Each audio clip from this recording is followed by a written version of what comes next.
अपनी विभिन्न मांगों को लेकर पिछले कई दिनों से सरकार के खिलाफ मोर्चा खोल रहे नागरिक अस्पताल के एनएचएम कर्मचारियों ने शुक्रवार को झज्जर में सरकार के खिलाफ प्रदर्शन किया। आपको बता दें कि एनएचएम कर्मचारी सीएमओ कार्यालय से एकत्रित होकर सड़कों पर नारेबाजी करते हुए लघु सचिवालय पहुंचे।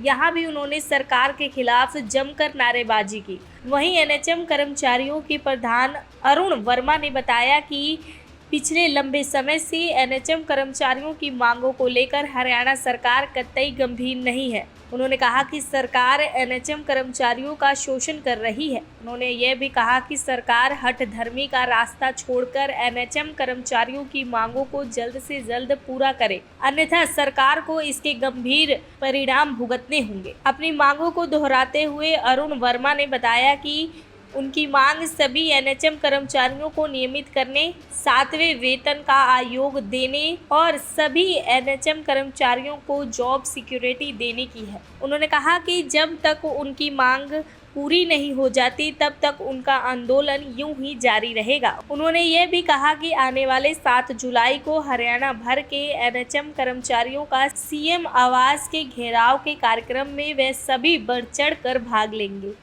आज हम हमारे साथियों को एक संदेश देना चाह रहे हैं कि यदि हम दरी पे बैठ के कुछ हासिल कर सकते हैं, वही चीज़ फाइनल है। सरकार तो लेने के लिए तैयार बैठी है। इसीलिए आज हम सीएमओ कार्यालय में बैठ के सब एकजुट होके डीसी साहब को ज्ञापन देने का काम करेंगे। नहीं, आज हम धरने पे नहीं बैठे हैं। ये सब साथी एकजुट होके हम डीसी साहब को अपनी मांग पत्र देना चाह रहे हैं कि डीसी साहब के माध्यम से सरकार तक हम सभी साथियों की आवाज़ जाए।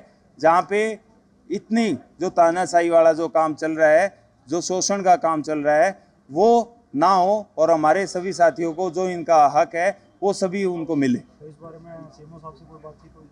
हमने सीएमओ साहब के एमडी साहब से, सीएमओ साहब से इस बारे में ज्ञापन दे के बातचीत की थी, क्योंकि यह मामला सरकार के द्वारा निपटाया जा सकता है। इसलिए हम चाहते हैं कि डीसी साहब के द्वारा यह ज्ञापन जाके सरकार से हमारी वार्ता की जाए। हमारी इस बारे में सरकार के कई नुमाइंदों से बातचीत हुई है, लेकिन सरकार से डायरेक्ट तौर पे इस बारे में किसी प्रकार की चर्चा नहीं हो पाई है। हमने अलग अलग तरीके से प्रयास किए थे कि सरकार से बातचीत हो और हमारा शोषण ना हो, लेकिन सरकार ने इस चीज़ के ऊपर कोई ध्यान नहीं दिया। आगामी रणनीति हम 7 तारीख का करनाल में सीएम आवास का घेराव करेंगे, जिसके लिए हम सभी साथी तत्पर हैं। दैनिक सवेरा के लिए झज्जर से सुमित कुमार की रिपोर्ट।